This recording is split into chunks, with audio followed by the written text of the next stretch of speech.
उसाचा रस प्यायल्याने काय होते पहा. नमस्कार मित्रांनो. उन्हाळ्यात थंड कोल्ड्रिंक्स पिण्याऐवजी उसाचा रस प्यायल्यास आपल्या शरीराला अनेक फायदे मिळतात. नंबर 1. कावीळमध्ये उसाचा रस ठरतो उपयुक्त. आयुर्वेदानुसार काविळीवर ऊस हा एक उत्तम उपाय आहे. त्यामुळे तुमचे लिव्हर निरोगी राहते. नंबर 2. एनर्जी बूस्ट आणि उत्साह. उसाचा रस हे नैसर्गिक एनर्जी ड्रिंक आहे. उसाचा रस प्यायल्याने तुमच्या शरीरात उत्साह आणि ऊर्जा वाढते. नंबर 3. रोगप्रतिकारक शक्ती मजबूत राहते. उसाच्या रसात अँटीऑक्सिडंट आणि फोटो प्रोटेक्टिव्ह घटक असतात जे शरीराची प्रतिकार शक्ती मजबूत करतात. दुसरीकडे रोज उसाच्या रसाचे सेवन केल्यास तुमची रोगप्रतिकारक शक्ती मजबूत होते आणि अनेक आजारांपासून मुक्ती मिळते.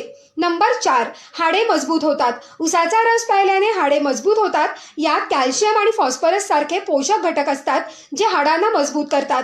यामुळे रोज उसाचा रस प्यायल्याने हाडांच्या दुखण्यापासून आराम मिळतो. धन्यवाद.